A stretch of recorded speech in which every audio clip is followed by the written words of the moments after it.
columnist and a resident scholar of the Arab Gulf States Institute in Washington, D.C. And we are going to speak today about the devolving situation in Israel, where you have two simultaneous crises, political crises. There's one within Israel where violence between the Israeli population, particularly from the far right, and the Arab Israelis, the Israelis of Palestinian descent, has flared dramatically in the past about 10 days. And of course, on the other side, getting far more international attention is what now I think we should start calling the new war in Gaza between Hamas and the Israeli Defense Forces. Hussein and I have both written several columns about this on Bloomberg Opinion, and I hope you get a chance to read them. And I have a feeling that we'll be writing more in the days ahead. Hussein, thank you so much for joining me. Well, it's great to be with you, Bobby. Thank you very much.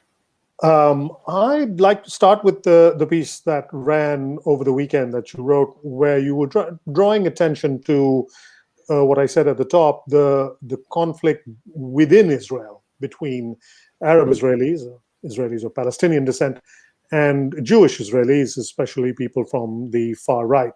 Now, that is the one big, relatively new thing that has emerged in the last 8 or 10 days. Can you quickly walk us through how that has come to be and what are the sentiments that lie under this clash? Sure. You're right. Everything else, including the aerial bombardments between Gaza and Israel, the unrest in Jerusalem that sparked it all, the protests in the West Bank, which have been, not huge, but they've happened. All of that is familiar. All of that looks like a film we've seen before. The widespread communal violence between rival mobs, basically, of Arab Israelis, Palestinian citizens of Israel, and Jewish extremists inside cities in Israel is new. We've seen protests before, most notably in October of 2000, at the beginning of the Second Intifada. There was large protests in Nazareth and up in the Galilee, where most of the Palestinian citizens of Israel live. There were some very strong protests, and in one famous incident, 13 of them were shot by the Israeli border police, something that certainly wouldn't have happened at a Jewish protest in Israel. But it's very different because it was a flare-up of anger, a confrontation between the Palestinian citizens of Israel in their heartland against the forces of the state. And it was suppressed by the state, and it went up.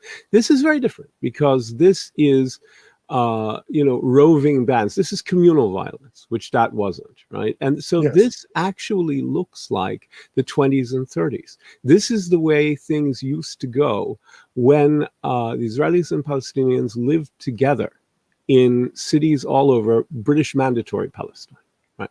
And I think the reason we've gone back to that is that the Green Line separating, or supposedly separating, Israel and the occupied Palestinian territories, which was a fiction that the Israeli government ignored for purposes, its own purposes and for the settlements and all that, was clung to by everybody else, including the Palestinian citizens of Israel, in hopes of getting a Palestinian state.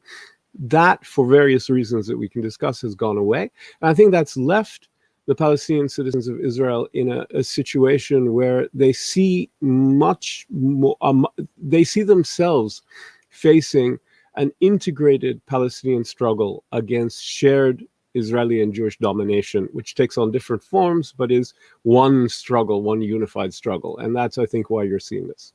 And this also comes, of course, a couple of years after new laws in Israel that kind of very clearly get the balance, if there were ever a proper balance, but basically puts a finger on the scale and identifies Jewishness as the primary characteristic of the kind of citizen that Israel wants to have. And therefore, if you're not Jewish, if you're of Palestinian origin, Muslim or Christian, you are children of a lesser God, and therefore don't necessarily have the same rights Yeah. And so that too was Very important. sort of very important, and a disenchantment that was bubbling up. Yeah. Now, the world at large has obviously been focusing on what's going on the other side in Gaza, because that is, kinetic warfare. Yeah. It may be familiar, but it is also very hard to take your eyes off And it's horrible. And you see, both the sort of the violence or death and destruction, but you also see these kind of there's quite stunning images of the Iron Dome going to work, and rockets coming from one side and these missiles going up, and that is catnip to the social media age. It's those dramatic. are the kinds of those are the kind of images that are bound to arrest people's attention.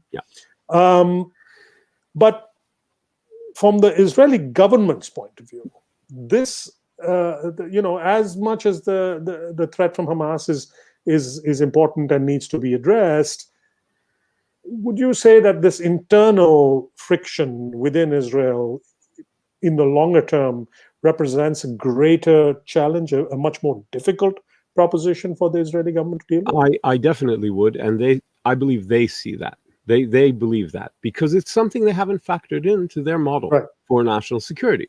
The gruesome thing about these regular exchanges of aerial bombardment and some ground incursion between Israel and Hamas, this is the third major iteration, but there are then these littler iterations that come in between, like in 2019, for example. The last big one was 2014, but both Israel and Hamas have factored this into their thinking. Right? They assume this is going to happen every few years, and it's quite an indictment on both of them that they're willing to subject innocent people to this knowingly. In Israel, because it's important facilitator to the settlement project and the arrangement in the West Bank. With Hamas, because it's one of the ways they cling to power in Gaza and remain relevant and don't get outbid. So it's pretty cynical. But yes, I think it's much more difficult for the Israelis to, they're going to have to adjust their thinking. They're going to have to do something a bit differently in order to deal with the unrest inside Israel. And they don't have a good answer. And when you say that, when you said, sorry to interrupt, but when you said that you sense that the Israeli government understands and is beginning to appreciate this, how is that manifesting itself? What are they saying and doing that suggests they're beginning to recognize that this is a great hasn't manifested itself in a policy way, and even rhetorically. I'm basing that on the conversation that is going on among Israelis, right, in that part of Hebrew that gets translated, because I don't speak Hebrew, but in English also. It's pretty clear that plugged-in Israelis, including on the right, have been taken aback by this. They didn't expect it. That it has significant long-term security implications for the country is obvious, and that this is it's not something people are shrugging off. And clearly no one knows what to do about it. The danger is not merely that it becomes periodic anarchy and alienation between different constituencies in the country. The danger is that it becomes another front for Israel, so that Israel faces a Gaza front that looks like the aerial bombardments, a front in the West Bank that has to do with protests, which may be violent or non-violent, a front in Jerusalem, in which very importantly symbolic religious places get put into play that have unique diplomatic implications for the Gulf Arab countries and the rest of the Islamic world, and then a new front inside Israel itself. And once communal violence takes root, it's hard to get rid of it. It becomes endemic very quickly. If it becomes a pattern. And of course the points of provocation are sort of many. They're and the smallest thing. One of the I suppose, what's the right word? Consolations about the conflict with Hamas is that the Israeli side, exactly what will set off Hamas, and you can choose depending on your interest to provoke or not to provoke at any given time. Well, you're dealing with a known actor whose right. motivations you understand.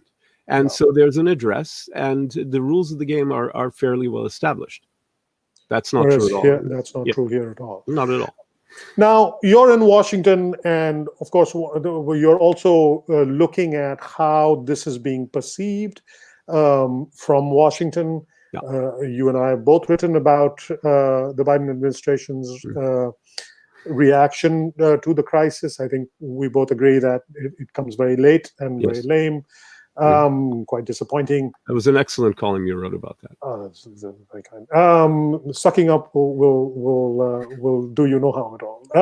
Now, very good.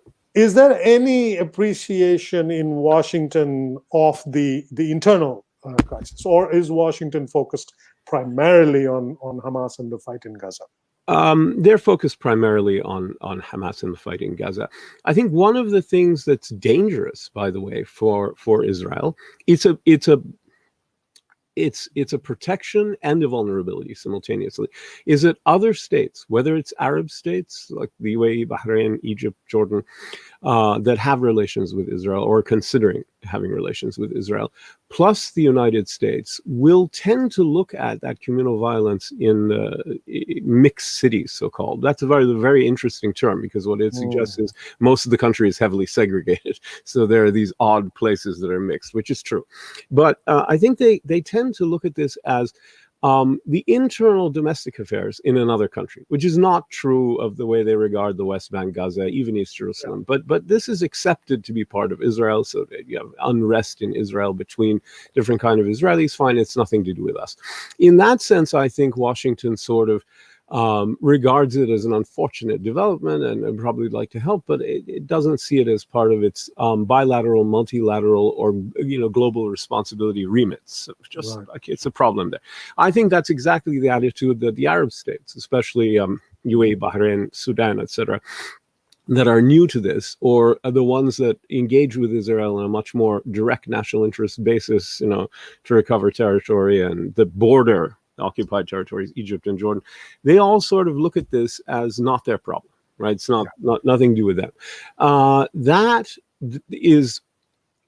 helps the Israelis, because that means that this doesn't have a direct diplomatic cost, but it means the onus is entirely on them. No one is going to help them solve this. And even if it becomes another front in a confrontation with Palestinians, and could be mobilized in a confrontation with, say, even with Iran and proxies like Hezbollah, that a bigger conflict could spread involving others, not the Palestinians, but additional fronts, right? In a certain sense, it becomes more difficult to manage, because no one's going to help you. You're going to have to figure this out on your own. And they don't have a good answer. It's not clear who, if anybody has any influence on the Arab Israelis. When you're dealing with the West Bank, you have a pretty clear idea which foreign states have influence over the Palestinian authorities. When you're dealing with Hamas, you have a pretty good idea who the interlocutors can be with Hamas. With what's going on within Israel, there are no... I think, there's no address. There's no real leadership, because the parties, the Arab political parties in Israel are obviously not connected to this communal violence. And in fact, they're pushing in the other direction. You've got the Ram party, this Islamist party, but moderate sort of, reactionary, socially conservative party, but, sort of interested in engaging in Israel, really trying to join the government for the first time, negotiating with Netanyahu, negotiating with Bennett and Lapid. Looks like this violence is nixed. Mansour Abbas's, he's the leader of that party, effort, which is ongoing. He hasn't given up at all to try to join the Israeli government. That would be a first. But that pushes in the opposite direction. So on the one hand, you've got this stuff like the nation-state law that you referred to, which, by the way, in distinguishing between Jewish citizens and Arab citizens and their rights, takes us right back to the Balfour Declaration, right? The origins of the conflict. The Balfour Declaration talks about a national home for the Jewish people in Palestine. In other words, they have national rights, national identity. And then it talks about not prejudicing the civic and religious rights of other peoples. So, in other words, in this place, Jews have all the rights plus national rights, and everybody else, meaning the Palestinians, have civil and religious rights. And that's basically what the nation state law says, that you know, the national identity is for them only. So what I'm sort of suggesting is there's not only a gap in leadership in Israel, though. There's a failed leadership on the ground. So in the occupied territories. So I do think you saw something similar, which is problematic at the very beginning of this crisis, where the protests in Sheikh Jarrah, where some Israeli settlers are trying to displace families of Palestinian refugees that have been living in these homes in East Jerusalem since 1940s. Combined with protests outside the Al-Aqsa Mosque on Laylat al-Qadr, which is, you know, this holy night in Ramadan, and it all kind of blew up, and there was this huge confrontation between protesters and police, and that's how this all started. Those youths who led the protests at Sheikh Jarrah and at Al-Aqsa that came together and exploded are also not. They also don't have a leadership. There's no clear address for them either. And they clearly don't respond to Fatah and its leaders of any part of Fatah. They don't like Hamas. They were vocally upset when Hamas took over the agenda and started firing rockets. They felt usurped, which they were. And they don't have a leadership either. It's not because it's as anarchic necessarily as the situation inside Israel, but it's because the traditional leaders, both Fatah and Hamas, have lost credibility with the youth. And so you have that as well.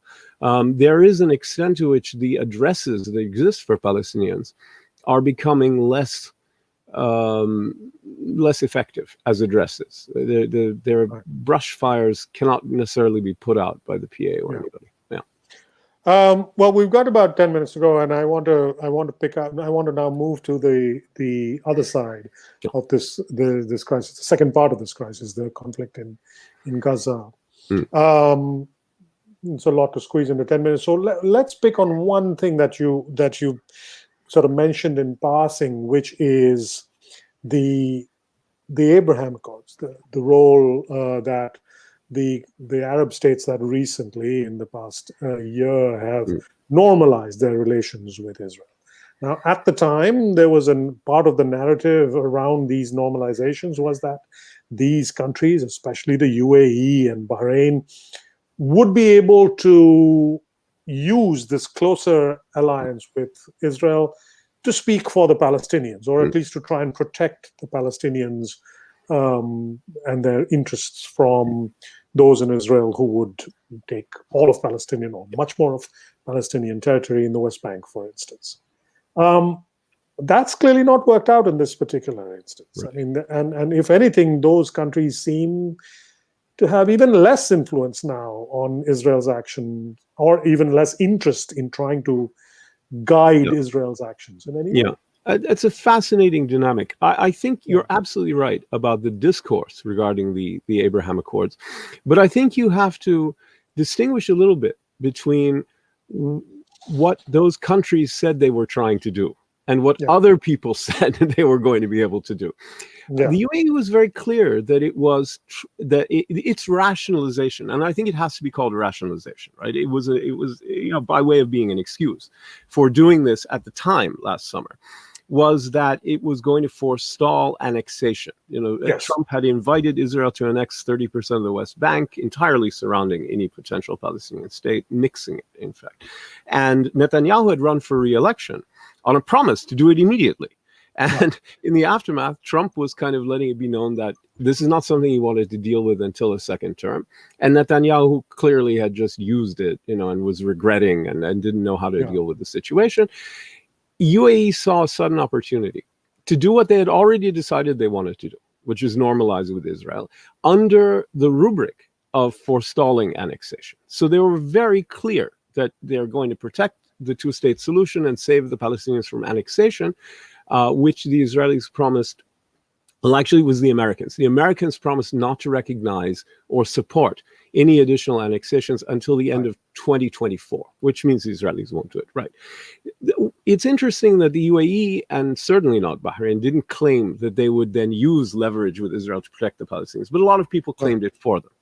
I think it's very clear they don't have an interest in intervening here when it comes to Israel and Hamas. They don't have relations with Hamas. They don't like Hamas. And in a sense, they were in a very, very difficult situation when when the tensions were focused on East Jerusalem, and especially the Al-Aqsa Mosque. They had to issue, and they did issue, pretty strongly worded statements that go beyond where they want to be right now in this honeymoon period with Israel, reveling in the new opportunities they think they see and all of that.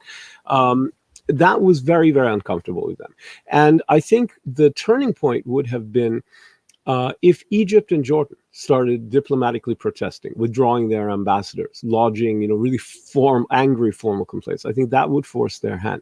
But Hamas's intervention, turning this into yet another, aerial war of bombardment, saved their bacon in a sense, because they can take the position that this is an extremist terrorist group on one side and a recalcitrant, radical politician on the other side, and it's nothing to do with them. They don't have a responsibility, they don't have authority, etc., and kind of eschew any role. And I think that's what's happened. When it comes to Jerusalem, or when it comes to Egypt and Jordan, it gets a bit hotter for them. Now, so it in the end, what is going to come down is the sort of the first Arab country to normalize with Israel, which is Egypt, and it seems now that Egypt is the only player that has any actual leverage here. They're the only country that has proper relations with Hamas and the ability, and with Israel, of course, but has some ability, however limited, to guide or restrain Hamas's actions. And so it all now boils down to what the Egyptians do. Right. No, I think that's absolutely true. Egypt is the indispensable player. First, because they do have very good relations with Israel, and right now they're at especially military to military, at a very strong point. And they have a long history of talking to the Israelis. They are the historic other power in Gaza. They ruled Gaza between 1948 and 1967. Gaza borders Sinai, and there's a porous borders. They know each other very well. They control the other crossing, other than the ones into Israel. So they're very important in that regard. And they have this because of that, they have a long relationship with Hamas, not a friendly one, but a long one, so that they can speak to Hamas directly. Without unduly strengthening Hamas diplomatically. There are either countries that have good relations with Hamas, like Qatar or Turkey, for example, but the Israelis don't trust them. So it doesn't really work. And they kind of would be basically Hamas's attorneys. And there are other countries that, have good relations with Israel, but no relations with Hamas. For example, we're talking about the UAE, and they've got nothing to do with Hamas. They won't want to. There are a lot of countries that wouldn't want to meet Hamas officials, even indirectly, for fear of strengthening them, giving them a win. So Egypt is the country to do this, but it does need support. It needs help. The United States has got to be in the background, incentivizing the parties, especially incentivizing the Israelis. And there is ultimately a role for the international community to think about humanitarian conditions in Gaza, which are always poised on the brink. The problem is that because this has become a regular affair, that both Israel and Hamas intend to engage in on a sequential basis. The international community, which used to intervene with generous, relatively, or at least with substantial reconstruction efforts, is now loath to do that because they rebuild some buildings and then they get blown up. And then they rebuild the buildings, and they know they're going to get blown up again. And so why should we do that? They'll do it when they have a reasonable expectation that this isn't going to be done again. Right. Hussein, thank you very much for joining me today. I have a feeling that you and I will be writing about this for quite a while, and that there will be opportunities for us to come back and unpack other sort of knotty issues connected with this perennial problem. Thank you very much to those of you are watching, I hope you take the opportunity to go to Bloomberg and look at the stuff that Hussein's been writing, and more generally can look at our opinion columns on Bloomberg Opinion. Thank you again, Hussein, and thanks everyone for It's an joining us. honor.